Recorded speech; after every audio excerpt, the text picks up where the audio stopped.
That's right. Okay. All right. What's the guy's name on first base? No, what is on second? I'm not asking you who's on second. Who's on first? I don't know. Oh, he's on. Welcome back to the season previews. Today we talk about maybe the best division in baseball this year. The NL East. Maybe. Certainly in the top Jordan, six. Arguably it is not last place. Twan, do you mean the NL Beast? The NL Beast, I feel like, yeah, because NL Best is maybe something for a different division, maybe somewhere along the line. Yeah. Joining me to talk, you've already heard him, the Ulster. What's up? And the Barnacle. Yo. All right, I'm Twan. Hi, Twan. And we start off with the team that I consider to be my nemesis team. They've been winning the division the last couple of years, including last year.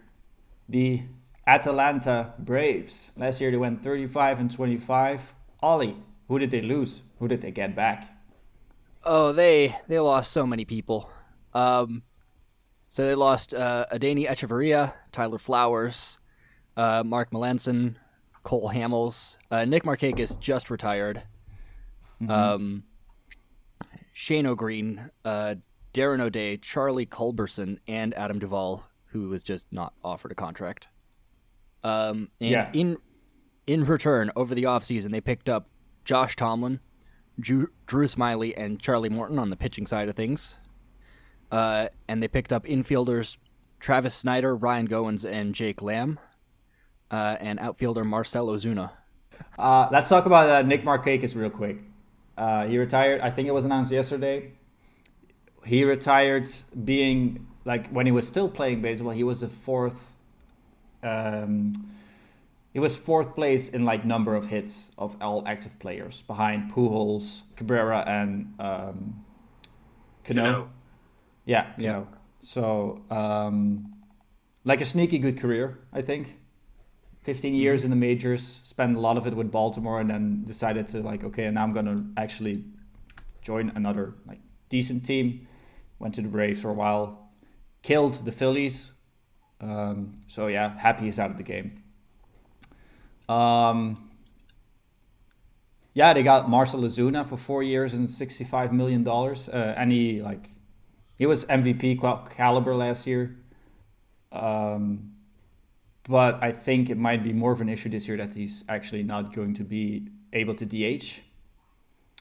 Because his defense isn't that great, I think. Yeah, but he can hang out in left field.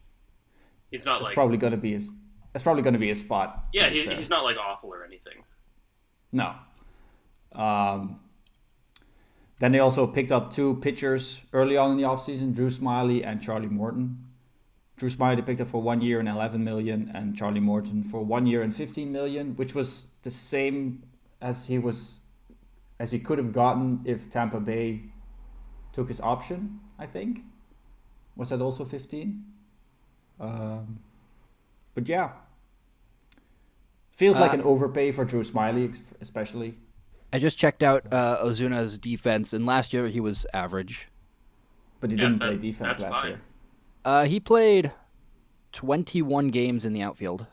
Oh, really? Okay. Yeah. Average is fine. No. Yeah. He has an above-average bat, though. At least that's what I've been told. Definitely, yeah. Mm-hmm. I think he was. I think he led the NL in home runs. Okay, so why people say he's bad at outfield is in 2015 and 2016 they played him in center quite a bit, and there he was well below average. Okay, so just don't play him in center. Don't put him in center. Put him in left or right, and he'll do fine. Actually, put him in left, and there he's about average. Put him in right, and he's slightly below average. Speaking of where everybody plays, Barney, you've got their lineup in front of you. Sure do. Talk to me. Yes. What do you got? What do you see? All of these lineups that we're going to talk about are from Fangraphs. They might change before the season. Who knows? But we got projected. They got Ronald Acuna Jr. starting it off. Ozzie Albies, Freddie Freeman, then Marcell Ozuna, Travis d'Arnaud, Dansby Swanson, Austin Riley, and then Christian Poche. In the center field role. Where Marcell Ozuna will not be. No, probably not. What do we think of this lineup? I think it's pretty good. It's so good. It's really good. They got an MVP in at first base, batting third. They got potentially one of the best players for the next coming 10 years batting leadoff. Yeah, And like Ronald arguably Acuna going to Jr. win a batting title. Yeah, probably. If it isn't Ronald Acuna, then Ozzy Albies will win the battle title. He's their second baseman, also been touted very highly. I think their offense is just like They're so good, amazing. They're really good. Yeah. Oh yeah. They got the young, thick Austin Riley at third base. Dansby Swanson's great. Dansby Swanson's pretty great. He's been a little bit less productive the last few years offensively.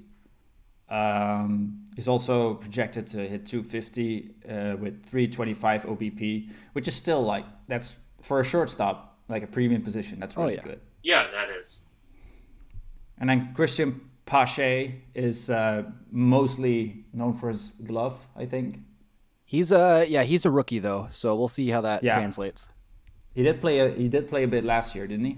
Just a little bit. Yeah, I think yeah. This team also was one game away from the World Series. They were up 3-1, I think, against the Dodgers. Look forward to see how they build on that. Yeah, I think that these guys did everything that they needed to do to be the best team in the NL East. Everything that was in their control. And we'll talk about it a little bit later that they may not end up being the best team in the NL East. Yeah, Possibly. Let's talk about their rotation. But they did everything that they could here. That's true, yeah. So their rotation right now, they got Max Fried at the top of it.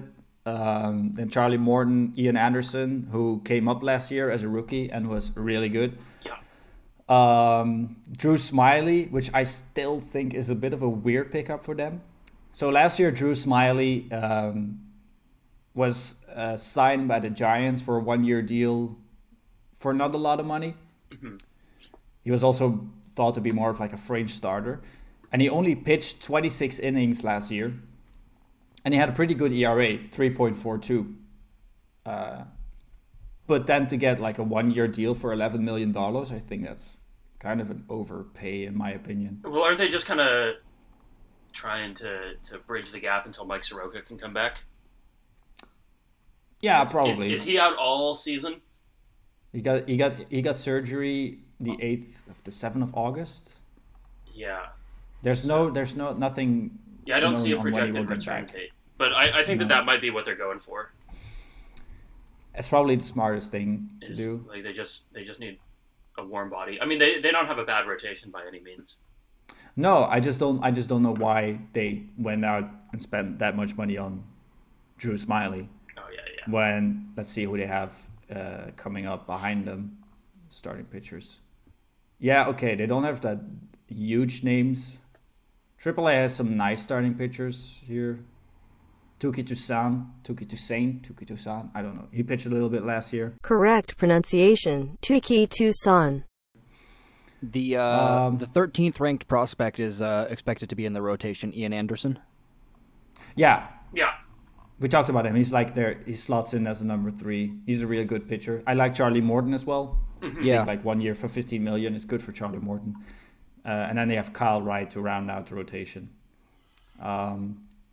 Yeah, I mean, if there's any holes on this team, it could be the back end of their rotation until Mike Soroka gets back. Yeah, definitely agreed with that. Yeah. But just looking at the pitcher power rankings on Fangraphs, and Drew Smiley's ranked at 83. So it's not bad. Yeah, maybe we're just sleeping on him in a way that maybe the real MLB scouts are not. Who are we to decide if he's good or not? Yeah. He's projected for a 4.38 ERA, which isn't bad. Like that's pretty middle of the road. Yeah, and that's is. Everyone except Kyle Wright is projected to do better. So if they can get Mike Soroka back, I think they're in a good spot. Oh yeah. Yeah. All right. Their bullpen, they got a lot of guys there. Josh Tomlin, they re-signed. Josh Tomlin is also a guy that can get back into the rotation. Mm-hmm. Or they can slot into the rotation. Maybe if Drew Smiley doesn't pan out or Kyle Wright. Sean Newcomb. bunch of guys that are good enough, and then they got Will Smith to close it out. They lost Mark Melancon, who was their go-to closer, I think. So yeah, it's an average, like, decent bullpen that you can trust, I think. Yeah. I don't think that there's anything that like really stands out in their bullpen. They could maybe be exposed there a little bit by some of the teams that can hit, but they're like honestly the best hitting team in the NL East. Yeah. So that's Some interesting minor league contracts they dished out was one to Pablo Sandoval, but he does not look very healthy apparently. I've heard rumors that he gained a lot of weight in the offseason, so Yeah. they were probably scared to go, like, they probably signed him and then they were like, whoa, what's going on here? It's a minor league contract. Like, if he doesn't pan out, he doesn't pan out. Also, Jason Kipnis, got him. See anything else? Yeah, I think that's about it. All right. I think that pretty much covers it. Yeah, that covers them. Their over-under is at 91.5 wins. Barney, would you take the over or the under on that? I think they're going to underperform that. So less than 90 wins? Yeah, I think they're maybe not by a lot. I think they'll maybe come in at like 87 wins or something. I think that they're going to end up struggling. The Phillies are on the rise. The Mets are just incredible, or projected to be incredible. So I think that especially their bullpen could end up getting exposed, but we'll see what happens. All right. Ollie, over or the under? Ooh. I'm going to go with under. I like their lineup, but I think their bullpen leaves something to be desired. So they might run into they probably won't run into a Phillies level problem, but they're going to lose some games because of that, I think. Let's keep that for later on, those problems. Yeah, I'm also taking the under. What do we grade their offseason? I would say I would give it a C. Really? Yeah. Oh, I'd give them like an A-. I think that in a vacuum, they did everything that they needed to do to be the hands-down best team in this division. I just think that they don't exist in a vacuum, and that's why they're going to end up not being the best team. But they did what they had to do. Ollie? Yeah, I'd say a solid B+. All right, let's settle on a B+ then. I'll take the B+. I guess you're right. They did do something. They didn't try to actively get worse. No, I think that they did improve across the board. Yeah, some older guys left, and they just picked up some other guys that are good. Yeah, I think like that they just like happen to share a division with one of the two teams that improved by the most this offseason. And like you can't really account for that. All right, let's move on. Next up is the team that finished second last year. Your Miami Marlins. Someone Very Marlins. Yeah. Very impressive. Very impressive 31-29 record. They were called bottom feeders by Philly media at the start of the season. They rallied around that call. They also just caught COVID and didn't have their entire team available for like the first 2 weeks of the season. It was the weirdest season that we've seen for a team in decades. Definitely, yeah. If you talk about last year being a very weird season, for them it was probably the most weird season that it. It's up there with the Cardinals, who played 2 games less than everybody else, which is also weird to happen. Yeah, so, but that seems like not as bizarre as what happened to the Marlins. Yeah, like we were in a pandemic. Everyone was under weird circumstances. I guess we still are in a pandemic. But the fact that they had no one on their team, they just had a team of like at least what everyone considered to be nobodies, and then they just absolutely overperformed expectations. I think that that's like one of the more bizarre seasons that you'll ever hear about in baseball. Like that's one that'll be talked about in the future, and it's certainly been analyzed to death already, so we don't need to get into their last season too much. But yeah, let's talk about what they did this offseason. Ollie, who they lost, who they got. They lost also a huge list of guys. They lost Brian Moran, Sean Rodriguez, Logan Forsythe, Francisco Cervelli. He retired, I think. Yeah. Jose Urania. I don't think I know any of the other names on this list. Well, Matt Joyce, Brandon Kinsler, and Jordan Yamamoto were also like guys. rest of them Are are. you sure that's not Yamamoto? Shut Mumoto? Yamamamu. How'd you even get a Yamamoto? Mew in there? I didn't do that. Did I do that? I put that in because I highlighted it because I noticed it. Oh my god. There was a Greek Yamamoto. letter mu in our notes. Yeah. Okay. Yeah, Ollie, and who did they got to replace those warm bodies? Well, they traded for both Adam Kimber? Simber, All right. Adam Simber and Zach Pop. best name in baseball. It's up Better there. than Dick Mountain. That's not a real name. Come on, man. They also traded for Dylan Floro and John Curtis. And in the free agent market, they picked up Anthony Bass, Ross Detweiler? Detweiler, yeah. Detweiler? Yeah. Adam Duvall and Gio Gonzalez. So they did something. They did Yeah, I things, think Adam A lot of Duvall is the pitching. name that I think we heard the most about during the offseason. Yeah. I think that's their best pickup. Yeah. Like 1 year, $5 million for a guy that is actually a pretty good outfielder and also has a good bat. Like you can't go wrong with that. Yeah. If they suck, they'll flip him. If they're good, they keep him, and then he like hits a bomb in the postseason for them or two. Totally. What do you mean if they suck? They got that fish magic. They'll be fine. Moving on. Their lineup, Barney. Talk to me. Yes. And maybe also say the positions. Oh, this yeah, I time. can do that. So leading off for them is projected to be their center fielder, Starling Marte. Batting in the 2-hole, their left fielder, Corey Dickerson. Then their first baseman, Jesus Aguilar. Then their right fielder, Adam Duvall, who they just picked up. Third base, Brian Anderson. Shortstop, Miguel Rojas. Second base, Edwin Diaz. And their catcher, Jorge Alfaro. So Yeah. those are a bunch of names. Yeah. Again, And that's... it's basically the same as it was last year, except for Adam Duvall. Yeah, Yeah. except for Adam Duvall. It's a very underwhelming team. It is. Unfortunately, I don't think Lightning's going to be able to strike twice with the Marlins. And I think that's No. kind of reflected in the projections. Yeah. But- So two guys that might be interesting to look at is Starling Marte. He's projected to be like a very solid like power and speed threat. Yeah. They're projecting him to slash 273, 324, 428. So that's pretty good. And 24 stolen bases, 17 home runs. That's like not bad at all. Yeah, No. that's very good. Yeah. And I think this is his contract year. I'm just going to check real quick. Yeah, he's a free agent next year. So again, this could be a team that just sells at the deadline. They could sell like Corey Dickerson is in his last year, Starling Marte. I think Jesus Aguilar could be. No, he's 2 years away.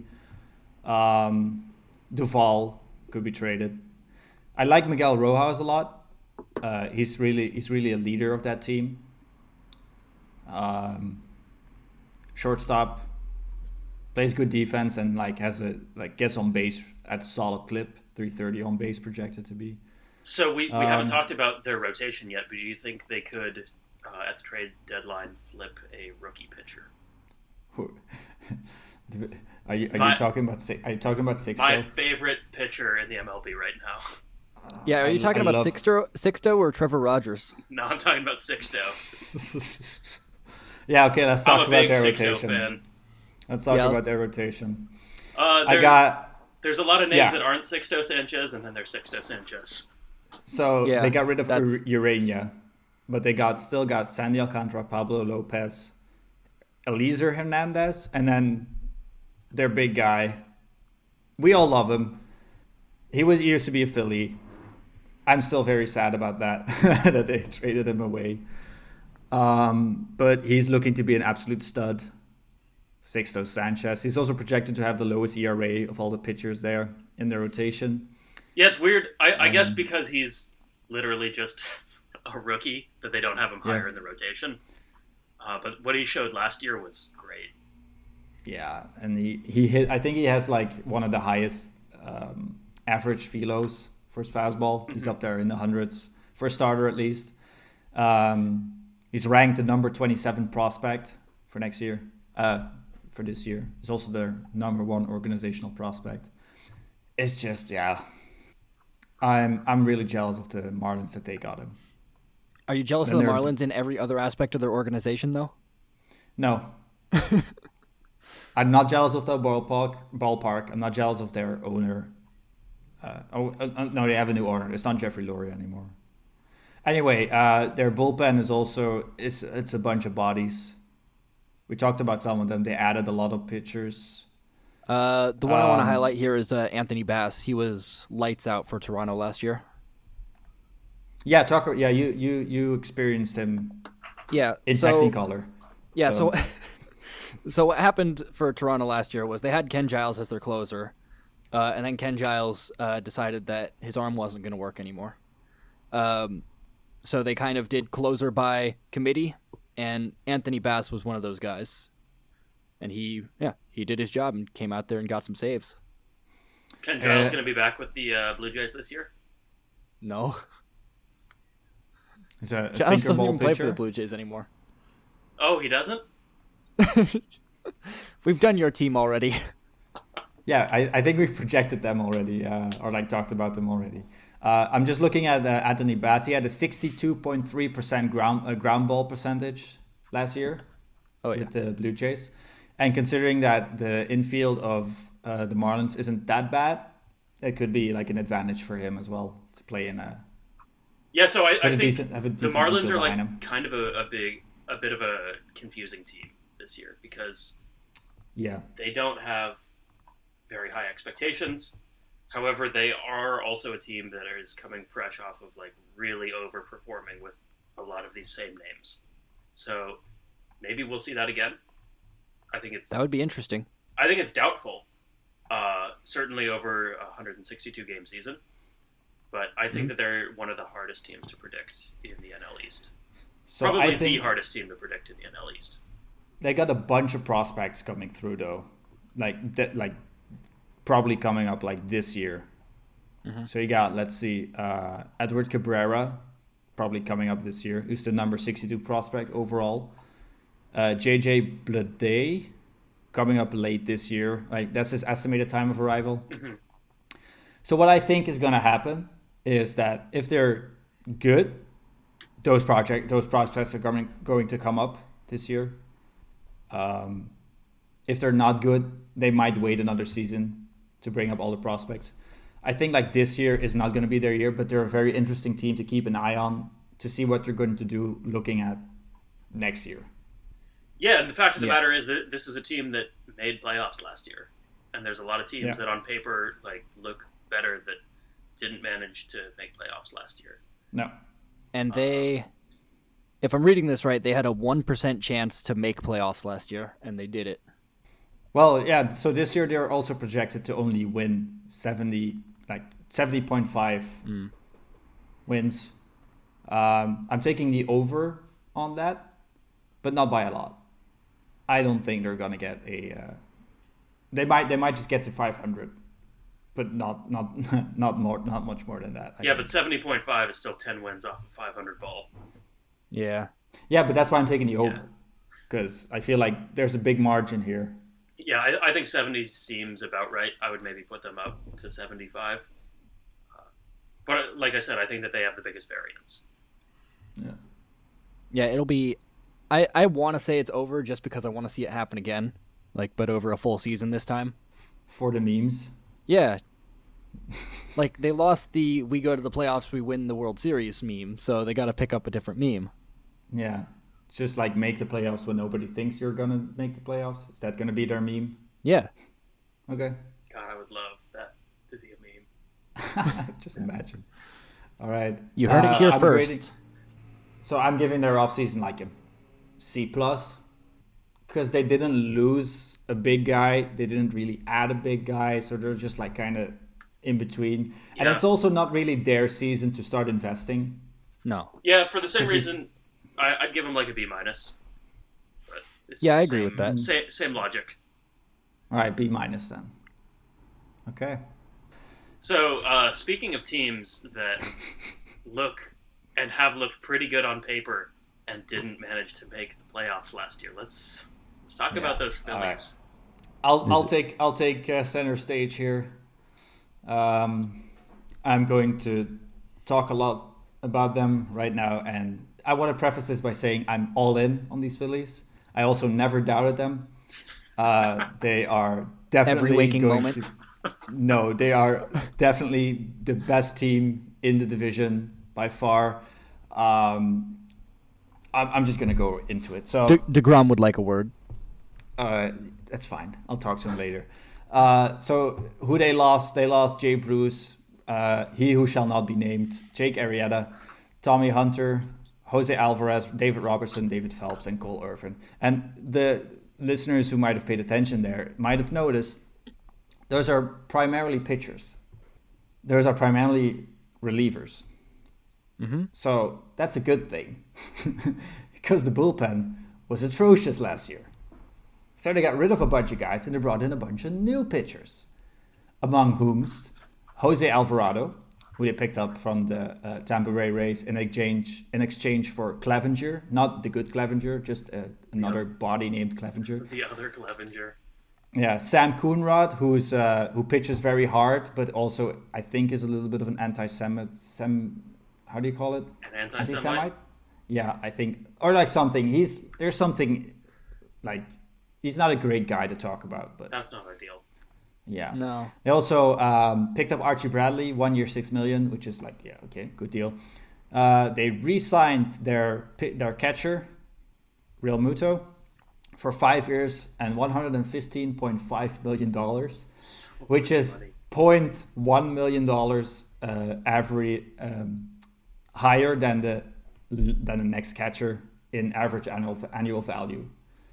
Okay. So let's recap that. So Buster Posey had the biggest average annual value for a catcher before Real Muto at $23 billion per year, and Real Muto wanted to break that. The Phillies didn't want to go all out, so they were like, "Hey, how about $100,000 a year more than Posey?"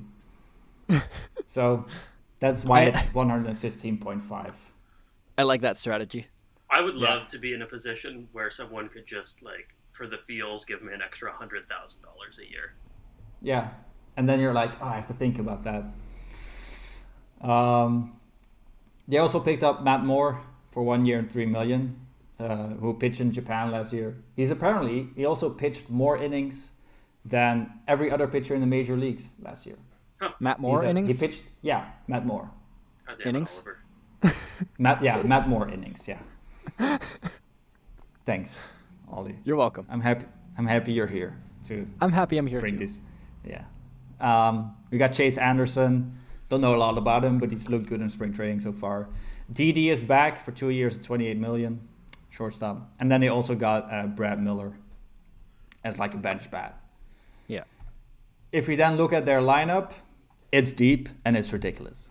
So they got Andrew McCutchen in left field batting leadoff, Rhys Hoskins at first base, the old Bryce Harper in right field, JT Realmuto catching, Alec Boehm, who's a stud, he was second in Rookie of the Year voting last year in the NL, Didi Gregorius at shortstop, Gene Segura at second base, and then here it says Scott Kingery. I think it's going to be Mickey Moniak who's going to make the cut. Mickey Moniak was their number one pick back in 2016. He's having a really good spring. So Hazley is. what you're saying is it's going to be Mickey Moniak after April, whatever. Oh, but he's already made his debut, so it doesn't matter. Doesn't it though? No, because he already made his debut last year. But was that September or was that a full season? No, that was in September, I think. Maybe they wait a little bit. I don't know. Okay, if that so then it'll be involves- late May. Okay, maybe I don't know if that still has an effect on service time. But the thing is, Scott Kingery, he's looking really bad this spring again. So he struck out 9 times out of his 20 at bats so far, which may not look good because it isn't good. And then they have Adam Hazley is injured. And then there is a certain guy who I talked about already, and I already talked about him a couple of times. I'm not going to again. We're calling him he who shall not be named, and I don't want him anywhere near the roster. You guys know what I'm talking about, right? Not off the top of my head, no. Odubel Herrera. He is also in the running right now to get that center field job, but I don't want him. Editor's note: Odubel Herrera was arrested in 2019 for a domestic violence charge. The case was later dropped after his girlfriend declined to testify. He's projected to be the front runner for the center field job right now. Twan, I want to push you on this, though. All right. This lineup is functionally the same as their lineup last year. Yes. And they didn't make it to playoffs. But that wasn't the fault of their lineup. They had the second most leads in the MLB last year, behind the Dodgers. Sure.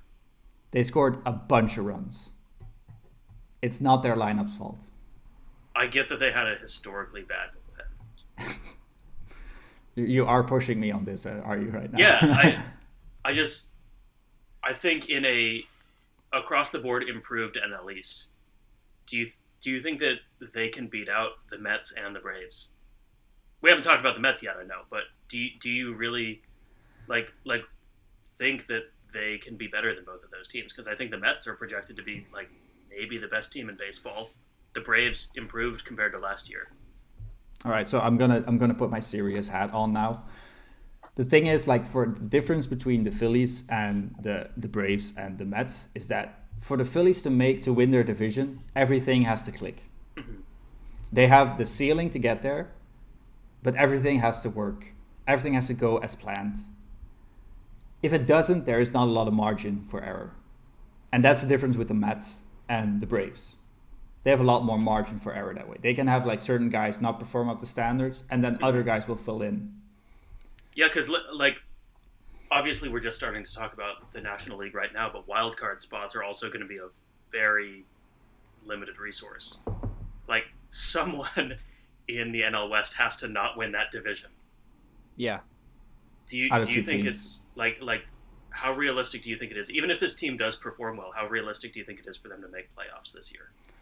You're going to give like a percent chance? It doesn't have to be a percent. Just give me like what you like really think, like without your hype. So I think that they have an above average lineup and an above average starting rotation. But then there's two other teams in the NL in the NL East that also have that. Mm-hmm. So I think it's going to depend on their first month and their bullpen. Their first month they're playing almost exclusively against the Braves and the Mets. If they can get through that month, like maybe at 500 or a little bit more, mm-hmm. I give them a good shot. Okay. To still make the playoffs. But it could also just like explode immediately. Yeah, I'm not trying to be down on the Phillies. Like I do think that like this lineup rakes. They do have a good starting rotation, who we can talk about here in a minute. But yeah, I just are they going to be the victims of circumstance this year just because the National League is so strong and the NL East is super strong? Yeah.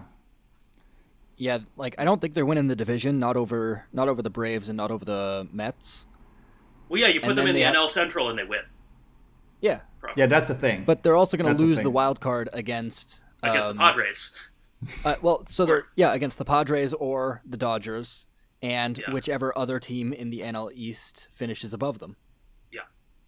No. Yeah, that's the thing is like if you put them even if you ignore all of the NL Central teams, like they're probably projected below the Mets and the Braves and the Dodgers and the Padres, and that's a really tough position to be in. Yeah, but the thing is, like, I do believe that if they can make it to the playoffs, that they have an actual shot at winning it all.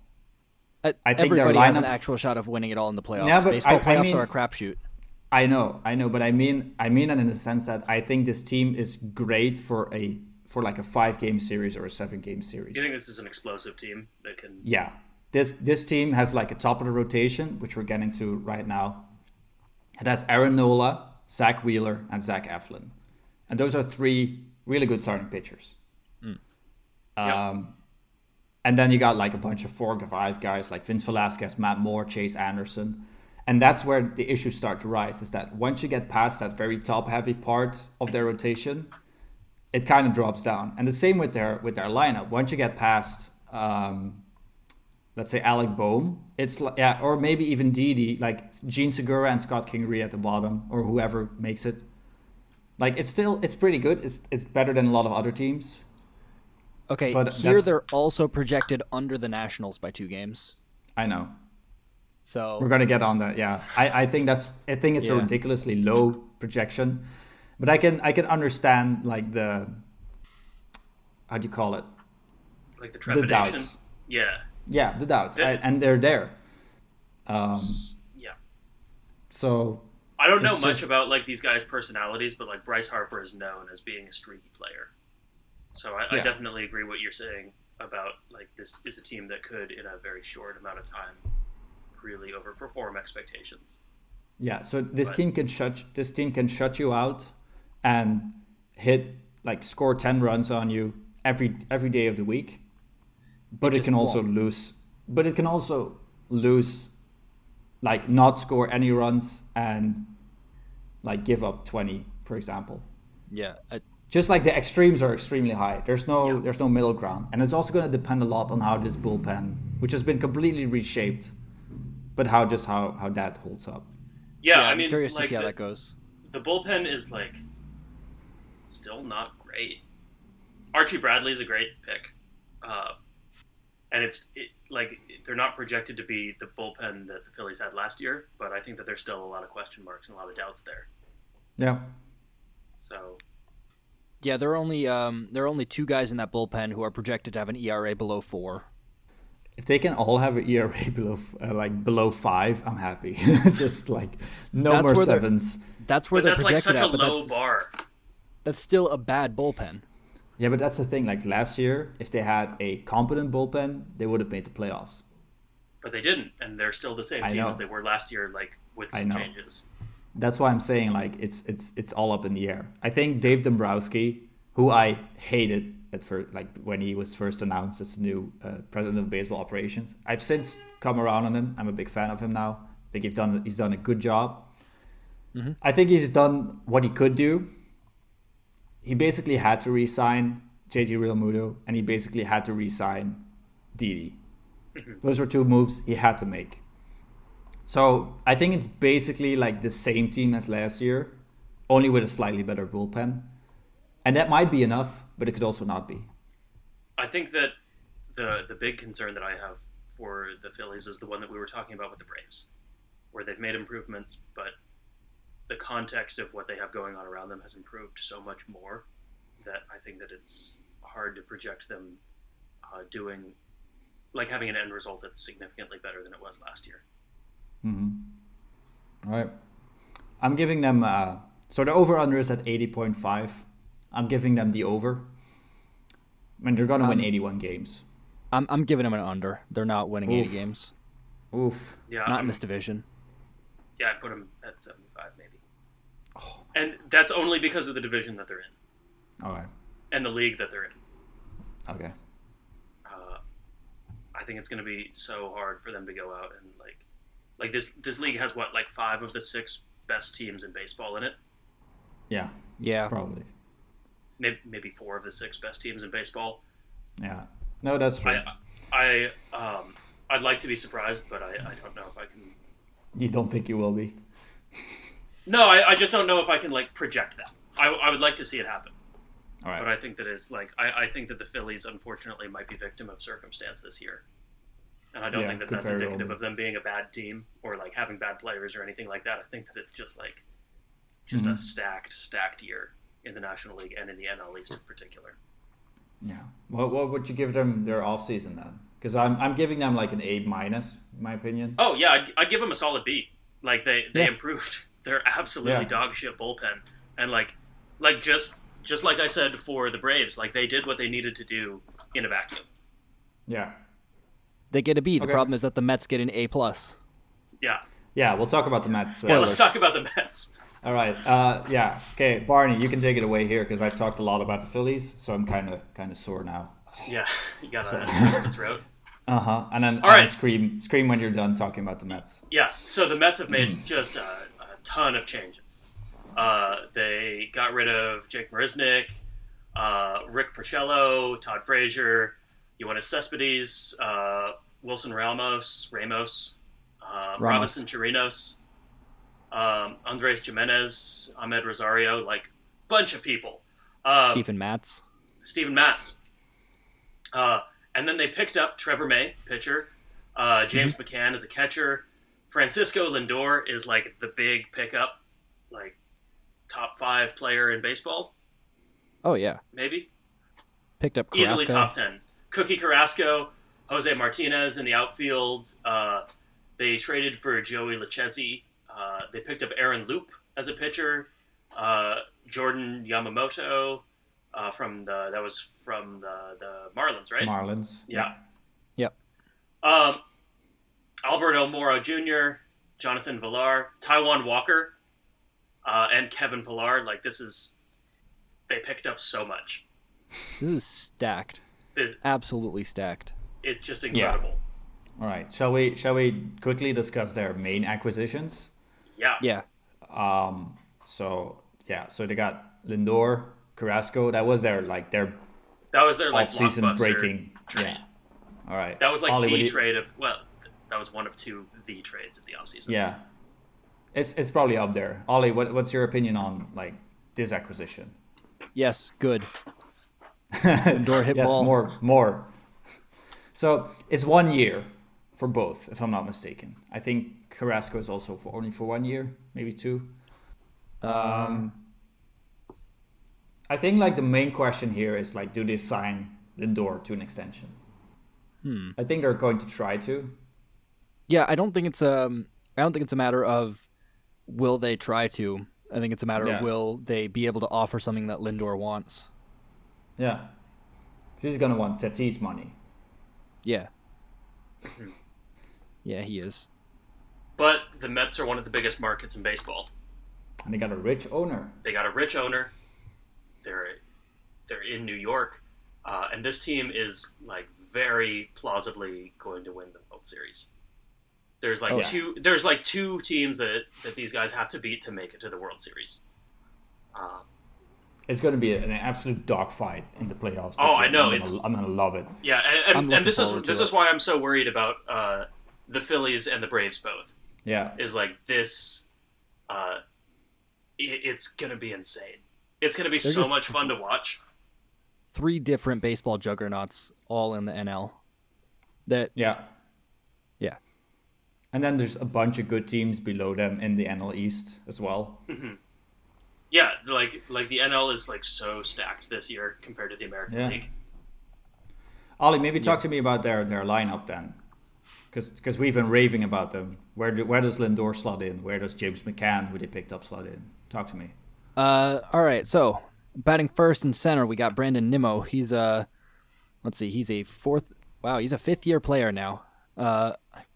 Could have sworn he was a rookie like last year. Yeah.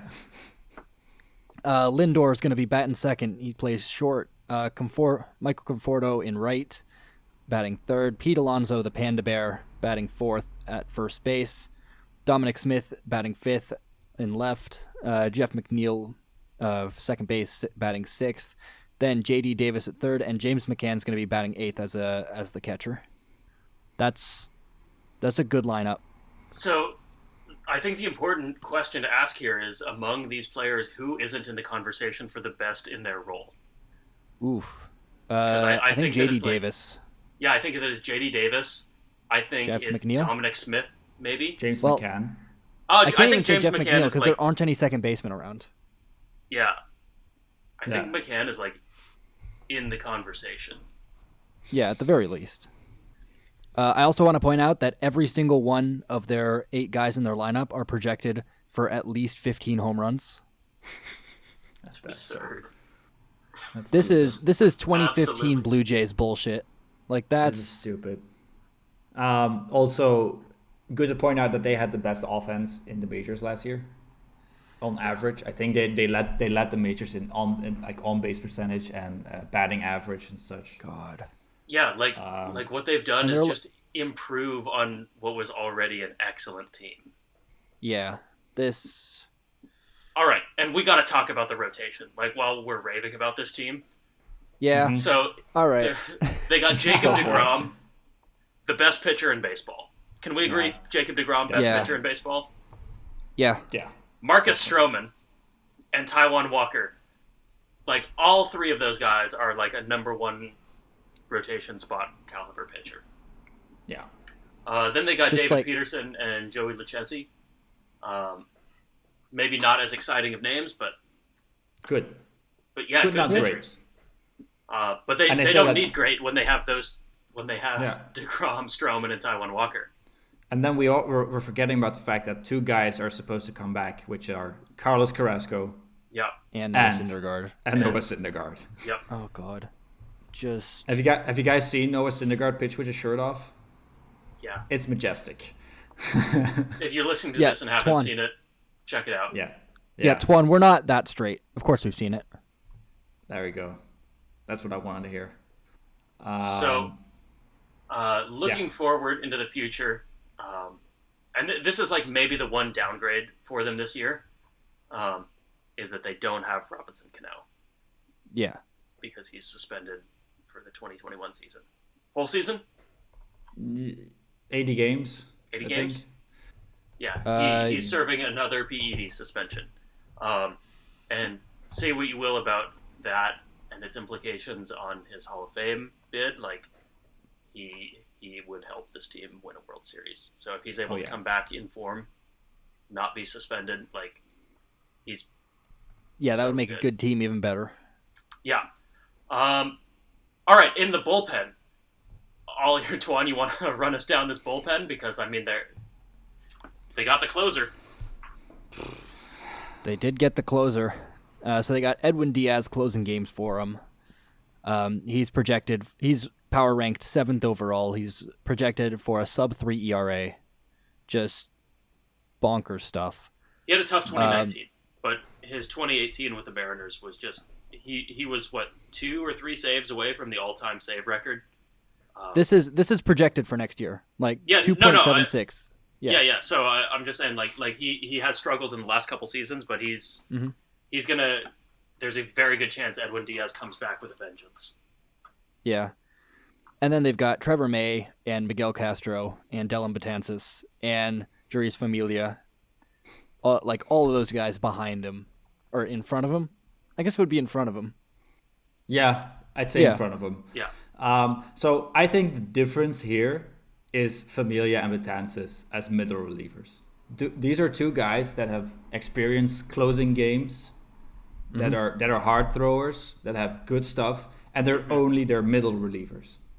And then so that means that imagine that you have to face DeGrom and you chase him into 7th inning. That means you still have to get through Betances or Familia, then Trevor May, and then Edwin Diaz. You chased DeGrom in the 7th inning. Good job, guys. That was a win. Yeah.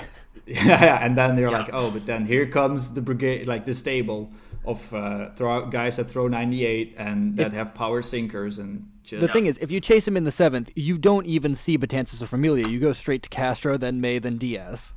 Yeah, okay. Just Imagine get fucked. Chasing him in the 5th, then chase him in the 5th, and then you get those guys as well. Yeah, that's a huge win.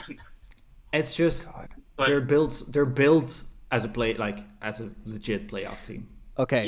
Yeah. How many starts this year do you think DeGrom gets chased in the 5th or earlier? Because I think it's not. Oh, I I think it's think like it at most happens one. once. No. Yeah. I think like how he's progressed every year up to now. I think it doesn't happen. This year you is going to think- be the year where Jacob deGrom just breaks the laws of physics and throws 110 miles an hour. All right. every day. Is DeGrom getting a Cy Young this year? Another one. Yeah, if he stays healthy, yeah. Did he win last year? No. No. No. No, it was Bauer, right? Yeah. There was. All right. There was. So is there he was an going to take a outage. year? Is he going to take a year off and just win back-to-back Cy Youngs again? Because I kind of want to Yeah. see that happen. Yeah, I think so. All right. Yeah, I mean there are a couple other people that there's so many good pitchers in the National League. That I think is the difference between the National League and the American League this year. Definitely. Is the Oh, yeah. pitching and the starting pitching in particular. It's deep. It's so deep. Yeah, it's deep because every team has all of the teams that we've talked about, except for the Marlins, have at least 2, if not 3, really good starters Yeah. at the top. So Yeah, just the Well, also only the reason. 22-year-old like power hitting is also off the charts in the National League. yeah. Yeah, just a little. Okay. Uh, All right. yeah, this All right, Mets it's are hard good. to not project these guys as the best team in the NL East, and like they are like legit contenders for the World Series. Yeah. Over So under they're at- on 90.5. Yeah, I'm taking the over. Over. And I'd say this is the first team that we have to give an A to. Oh I'd boy. give them an A+. A, Yeah, even give him an an A+. A+. Yeah, All right, I mean, let's like do it. Give him the if it A+. is actually going to be a scale that goes from F to A+, this is an A+. Yeah, this is an A+. You couldn't have done it.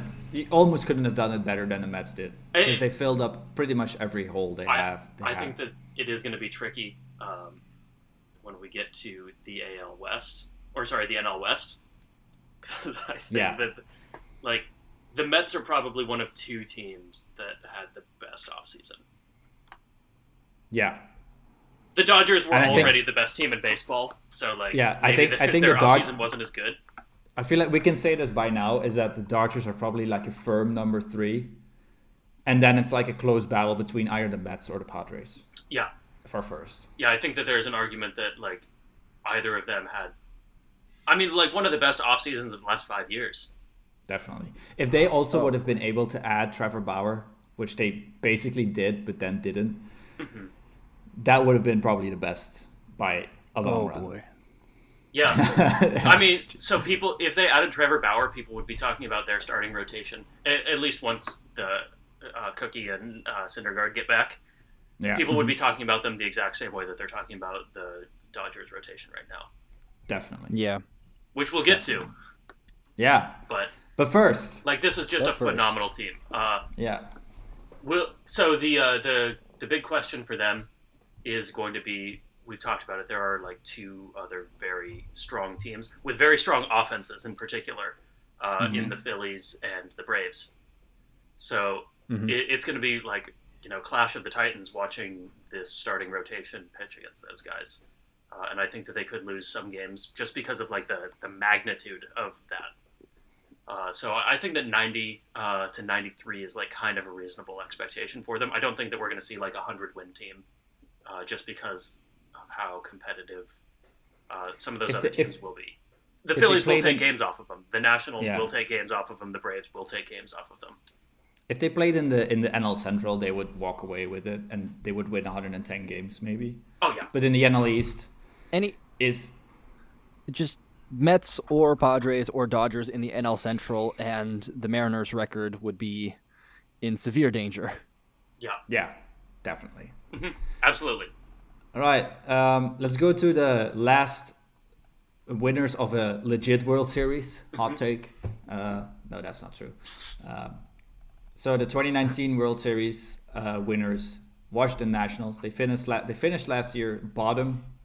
All right, shared bottom with the Mets at the bottom of the NL East, losing 34 games, winning only 26.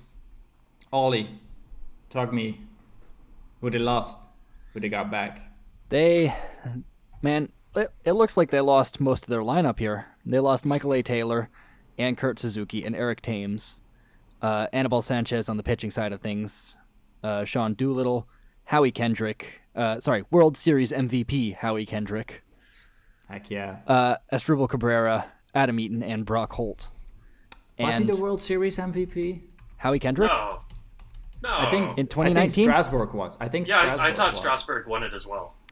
Yeah, Strasburg was it. But Howie Kendrick deserving World Series MVP Howie Kendrick. He hit that go-ahead home run off the right field pole. Yeah. In 2019. MVP of our hearts. Yeah, definitely. Also that grand slam against Kershaw. Yeah. Wasn't that him as well? Yeah. I think it was against Kershaw. Who did they get in return? Not a whole bunch here. They picked up Josh Bell, Kyle Schwarber, Brad Hand, John I will not throw to first base Lester, and Alex Avila. Yeah. So when I was putting this together, the two lists, I think before January they only added I think Alex Avila, and it looked like they were just like not going to be very competitive. But then adding Josh Bell, adding Kyle Schwarber and Brad Hand and John Lester, I'm thinking that's not that bad of a team this year. Yeah. Maybe So, Barney, you can talk to me like what their like roster looks like, kind of. yeah, absolutely. And I will just like touch on. I'll start by talking about their rotation a little bit. This is another Okay. like juggernaut starting rotation. Yeah, this has the big three Yeah. right there.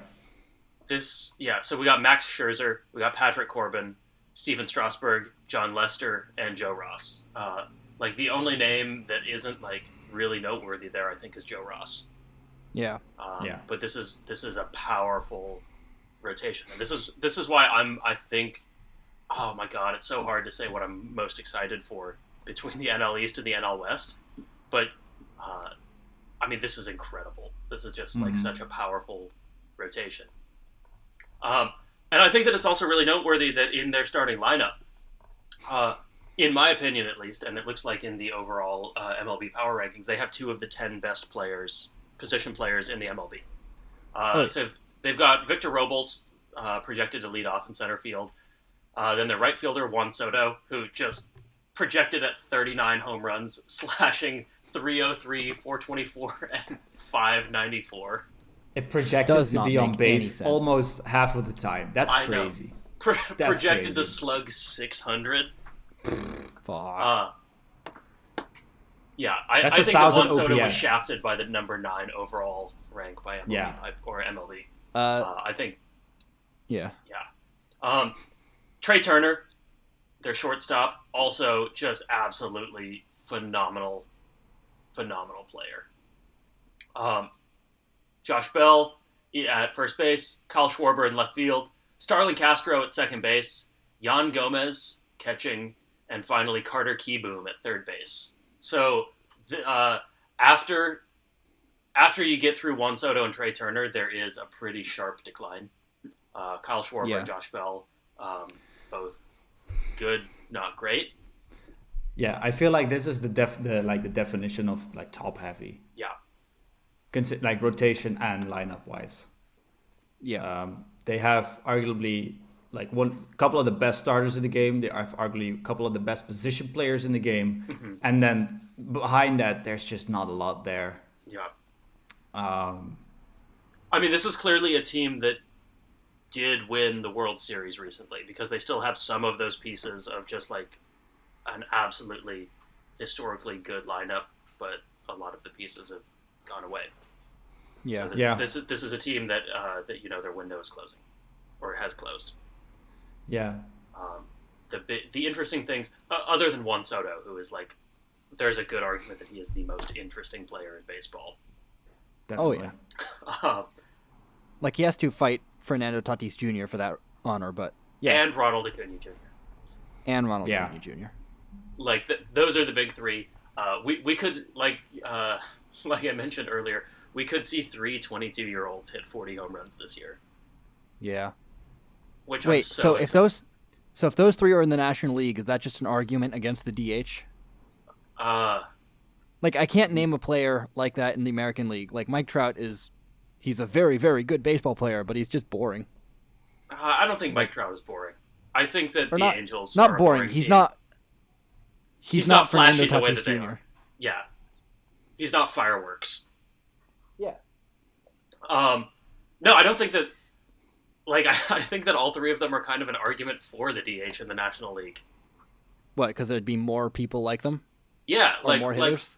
Yeah, no one watches Juan Soto for his fielding. I think he's a below average right fielder. I could have sworn he was average. One sec. Soto. It's an interesting team to say the least. I misspelled Juan Soto. I misspelled Juan. It's UA, not AU. I won't- Jaun. Yeah. Jaun Soto. Yeah, so I think that the thing that the Nationals are going to be doing this year is playing spoiler to a lot of those like really high caliber teams, because this is because of their rotation and because of their superstars. This is a team that like can just get carried and like take games off of really high quality teams. I don't think that they're going to have the consistency to do it all of the time. Certainly, if it's an off day for Juan Soto or Trey Turner, like that really puts them at a deficit. but like Juan Soto and Trey Turner back to back could just win a game off of Jacob deGrom, and that's like as good as you're gonna get in the NL East. So like the fact that they do have the ability to do that, even their number 4 pitcher John Lester could keep a really high quality team to 1 run. Okay, Yeah, I agree. Barnes, you were right. He was slightly below average in 18 and 19, and he was well below average last year. Yeah, like he is a batter. And Just for the listeners, Barney just dabbed on the haters. I did. The haters was just Ollie. Yeah. Also worth mentioning, because I don't think that we talked about the bullpen. I don't think their bullpen is like overall super interesting, but they do have Brad Hand. Yeah. A helping hand. They have a helping hand in the bullpen. Yeah. Okay. So yeah, I think that they're gonna play spoiler like probably quite a bit, and like even if they don't make it to playoffs, even if they don't even break 500. They're going to be the team, I think, that like drags the Phillies down, for instance, or drags the Braves down. I don't think they're going to be able to drag the Mets down. I think they're going to make it so the Mets aren't a 100-win team then. We can agree that they're... Yeah, go ahead. Oh, I think that like that's what I have to say about them is that they're just like they're a juggernaut team that probably isn't going to come out on top because they're surrounded by other juggernaut teams. They're going to be a drag. That's what I was going to say. That we can all agree that they're going to be a drag. They might not be the most fun team to watch. Dude, they got Juan Soto. Yeah, I mean, but that's the thing. But he only bats 4 times in his game. So what? I know, but those We 4 tune in bats for are every often time. more interesting than an entire baseball game. Just tune in every time that he hits. But yeah. All right. Okay. So, do we need to off-season rank them? I would give him like a C. They did some things, but they didn't like do a lot. Yeah, I'd give them C. I think they probably downgraded a little bit. Yeah. Though their They did pitching downgrade a little improved. bit. Their pitching improved, and that's kind of the exciting thing because of just how good it already was. the batting in the NL East is. Yeah. So Yes. I think that like in terms of my excitement, that's what I'm really excited about is like having these excellent pitchers go against like I don't know. Do you think it's fair to say that the NL East has the best bats of any division?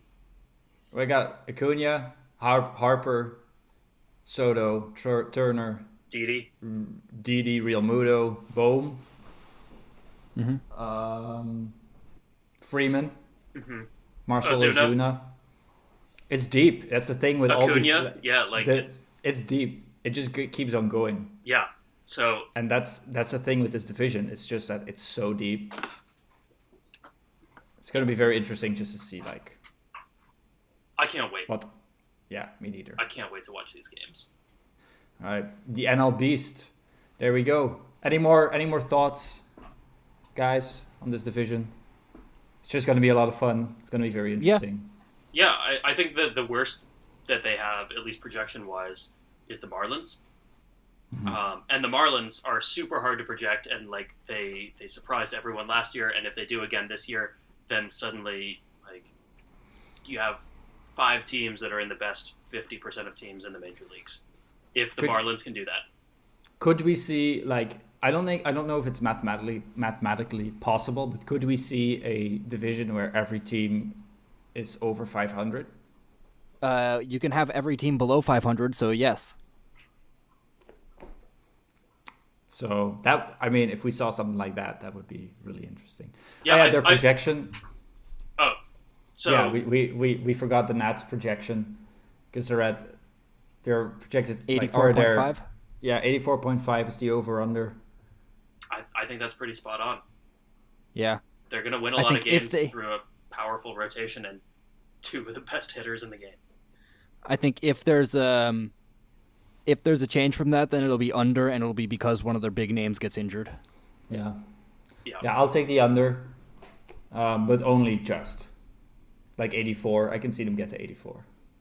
So here's my question for you guys, and I think that this is like maybe the ultimate interesting question to me. who gets last in this division?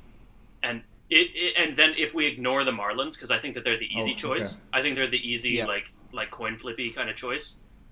Like someone has to be the worst between the Nats, the Phillies, and the Braves. So like, what happens there?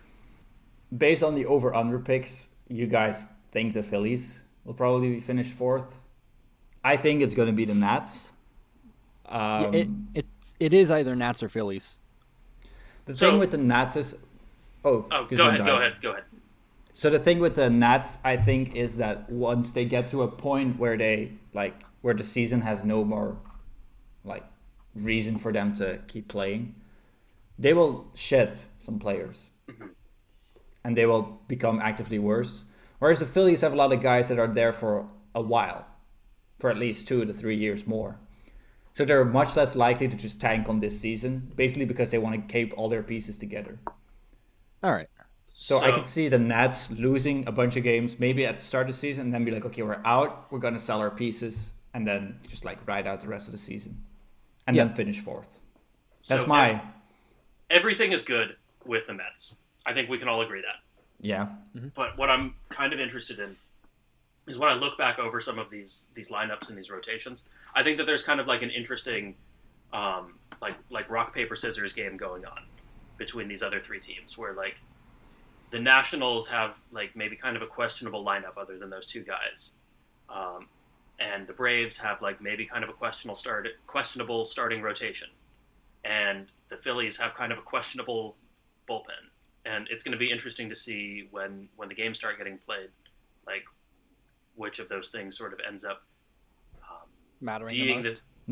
Being the thing that tanks the team. Yeah. I don't think it'll be the Braves, but like it is kind of a question that's out there. It's going to be Philly or Nats, probably. Yeah. And I think it could be either one for either of those reasons that we just mentioned. Yeah. One of them is probably going to fall apart. I hope it's not the Phillies, of course. That would be quite a waste of Bryce Harper's prime to once again not have a winning record. So if the Nationals fall apart, and this is just kind of like projecting trade deadline stuff, do you think Juan Soto gets traded to an American League team as a designated hitter? Or do you think like there's no way that happens? No, I don't. I think they're going to sign him to an extension if they're going to do anything with him. I don't think they can it would be really silly. He's a free agent in 2025, so he's still on the books for like 5 more seasons. It might be a thing you do in out of the park baseball. That's our next season. Next series. To kickstart the rebuild. Yeah, I get it. Yeah, like I could see like a team that has a lot of money, like the Angels. They are trying to like make a push at the trade deadline, and they have $100 million to throw at the Nationals to pick up Juan Soto. Like, do they try to do that? Or the Yankees? Not that the Yankees need another phenomenal bat, but like just another outfield bat. Yeah, and maybe they have some injuries like they have had in the past few years. Like, I could see someone trying. I don't know if I can see them succeeding, but like if the Nats are like really sucking. Yeah, it could be an interesting thought experiment. Just think about, okay, what package could be enough to get Soto on your team. I could see the Padres having enough quality in their still in their prospect pool to make something like that happen, and I wouldn't put it past AJ Preller to put a deal together for Juan Soto. Barty, go ahead. Wander Franco? No. That's so un-Tampa Bay. That is so un-Tampa Bay, but like I'm just thinking of like prospects that or just like trades that are from an American League team that could like get Juan Soto. I mean, like the other thing is like the Mariners could trade away like 3 of their top 50 prospects, like Julio Rodriguez and Emerson one of their boring starting pitchers. Yeah, one of their starting pitchers who like Logan Gilbert, he's a starter who throws 97. Like it are the 2 of those enough to pick up Juan Soto? You know what's crazy? He's going to be 25 when he hits free agency. God damn it. Juan Just- Soto's about to pick up one of those 15-year deals, eh? Yeah, I think he's going to get extended by the Nationals. I don't see them trading, but it could be interesting to like see maybe like have a like for a future podcast. Just think about like, okay, let's take some of the highest profile young players in the game and let's see what kind of package deals could be enough to like make them switch a team. And on top of that, we should test those theories out in Out of the Park Baseball. Oh yeah, Okay, let's see if we can actually get him. So like Tatis could get traded to the Yankees in exchange for the Yankees. Yes. Well, because of the money that's attached Tatis to it, goes to the maybe not. Yankees, and the Padres become the owners of the Yankees. Oh yeah. No. Yeah, let's wrap it up. All right, thank you Yeah, so we got much for another one of listening. these to do. Thank you. Yeah, thank you everyone. Stay tuned. We're gonna put out some more content coming up. We're very excited. Ollie, please say goodbye. Goodbye. All right, he did it. He didn't do the thing. Barney, say bye. Bye. All right, and it's bye from me.